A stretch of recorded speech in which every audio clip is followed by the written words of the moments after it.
The figures didn't lie, but neither did they tally. Sector 2, medium-speed corners.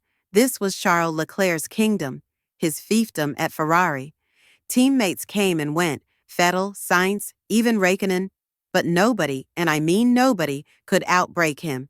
Until now, Lewis Hamilton did not just brake later, he braked deeper, smoother, cleaner, more rotation, less correction, and somehow, it all looked effortless.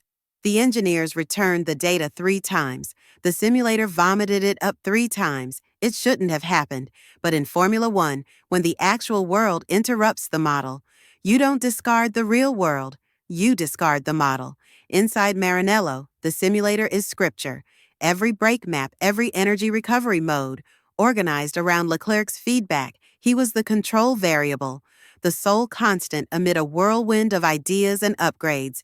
And then Hamilton showed up, Shanghai initially, then Imola, then Canada, breaking markers that not only surprised, they obliterated them, 3 to 5 meters short of Leclerc's artificially imposed limit, and still claims the apex. No lockups, no loss of control, just cold, clinical accuracy. One engineer reported it blunt. "We built this car around Charles, and Lewis just broke it." They weren't talking in rage. They informed him with respect. Because Hamilton isn't expecting Ferrari to adapt for him. He's forcing it to do so. No politics, no hysteria, just unhideable performance. And that's how religion transforms in Formula One. Not in strategy meetings, not in press conferences, but in quiet after a debrief. When every engineer begins with, "based on what Lewis felt." Make no mistake, this isn't just Hamilton adapting. That is Hamilton rewiring Ferrari's neural programming. And what of Charles? It's not just frustrating, it's fundamental. Ferrari has a slogan, "The simulator never sleeps." Well, now, it's being overtaken, because Hamilton isn't just driving faster. He's driving in a way the system was never programmed to understand. Adaptive braking in real time, wind gust modulation, micro adjusts of pedal pressure, shifting corner balance before the car can even react. You can't teach that. You can't copy that. You can only look at it. One of the veteran engineers, a Schumacher-era graybeard, leaned in and whispered the unthinkable. "I haven't looked at brake control like that since Michael." And in Maranello, that dropped like an earthquake. Because at Ferrari, to speak of anyone alongside Schumacher, you don't do that unless you've got evidence that's bulletproof. But what rattled them more than that comparison was that Hamilton's brilliance was copyable. Across circuits, across compounds, across temperatures, Leclerc, his due credit, returned to it. Pressed deeper into Baku's turn 3, cut the apex, lost 2/10. On race day, pulled back, lost position. That ain't no car problem, that's mental disturbance. And Hamilton spoke not one word. Because when you're the one tweaking the gravitational pull inside a garage, you don't need to speak. The telemetry does. This Ferrari was not built for Lewis Hamilton, but it's being taken over by him. Brake migration profiles, which are wholly in Leclerc's hands, now set to Hamilton's. The engineers no longer argue with his instincts. They start from them. The map is evolving, literally. In Montreal, a new braking profile was quietly reclassified. Map LHA. No proclamation, no argument, just done. Ferrari isn't being taken over by politics. It's being taken over by performance. Red Machine no longer moves to Charles's rhythm alone anymore. It's learning Hamilton's vocabulary, corner by corner, lap by lap. This is the greatness, not in tweets, not in Instagram clips, but in the millisecond between brake and throttle, where legends are made and empires are fought for or overthrown. And for Leclerc, this is no longer a war to win races only. It's a fight for the soul of Ferrari. Because once trust is broken in Formula One, the rest follows. It doesn't come back. Oscar Piastri has just done something no championship contender ever had the guts to do since Alain Prost left McLaren in '89. He's disobeyed team orders. Straight up. No wiggle room, no spin. I'm not going to go into those negotiations at all. Now, why that's not just brash, it's maybe crazy-making. He's got the championship in the bag. He's got Max Verstappen trailing 43 points behind. And instead of banking the team around him, He's leaving the door wide open for Lando Norris to steal it all away. But maybe that's the master stroke, because what you hear is, when you listen closely, what Piastri's doing isn't just ethical, it's strategic, and it's perhaps the riskiest, highest integrity power play of the modern Formula One era. Let's be blunt, team orders have won world titles. Think Schumacher-Barrichello. Think Vettel-Weber. Even Rosberg's victory in 2016 didn't come without a little tactical help from Mercedes. And now McLaren with a car, now capable of a championship, not playing the game everyone else plays when things get tough. That's why Piastri's stance is so radical. He's at the front, he's won 5 races, he's demonstrated that he can beat Lando Norris on talent, and instead of ringing up political chits, he's saying to us, I just want a fair shot. The genius is here. He's weaponizing fairness. Because McLaren, unlike Red Bull, is not a top-down outfit. It is 2 peers. And if Piastri keeps on winning without team orders, it is impossible for the garage to turn its attention toward Lando, regardless of how fast Norris develops.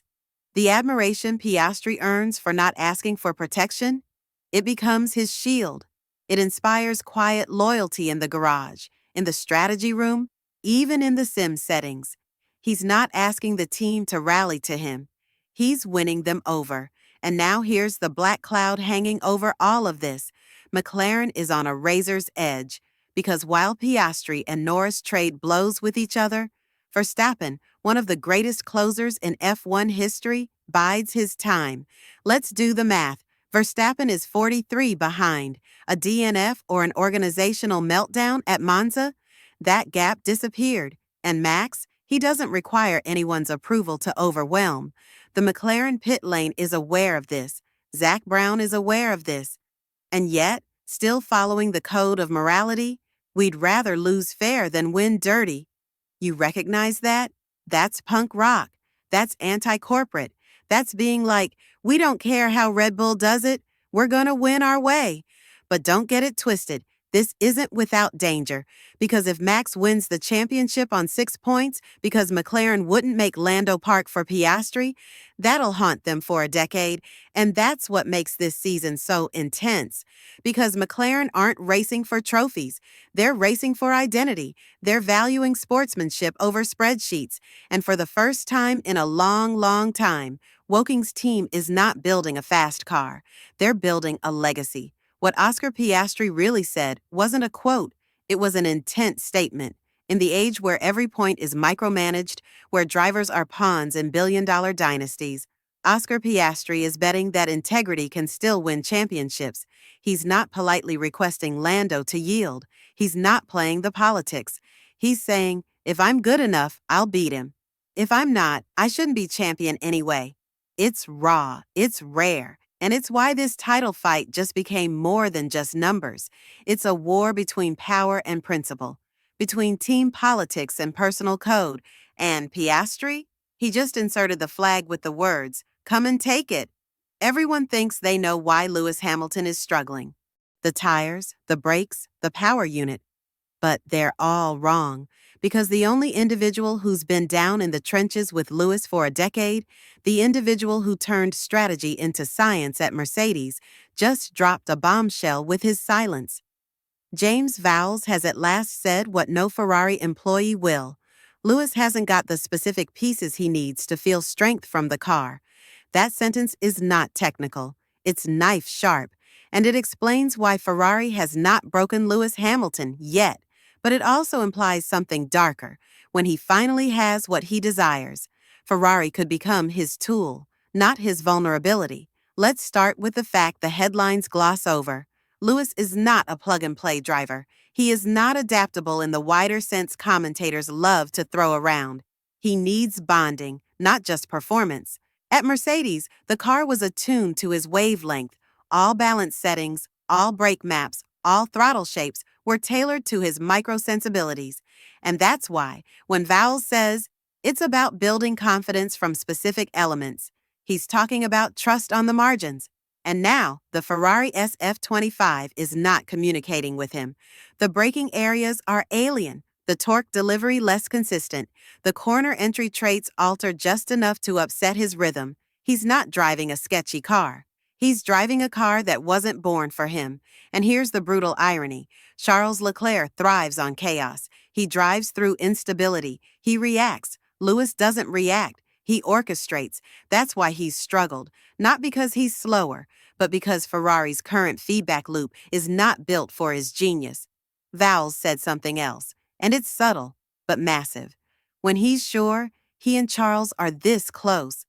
That was not praise, that was a warning. Because here's what the stats won't say yet. In Miami, Hamilton pushed Leclerc hard. In China, sprint victory. Each time the SF-25 behaves predictably for a few stretches, Hamilton is there. This is not a fall tale. It's a lag tale. Lewis is learning a new operating system, one that battles his inclinations. And after 12 years of Mercedes muscle memory in your subconscious, every tenth takes a while to regain.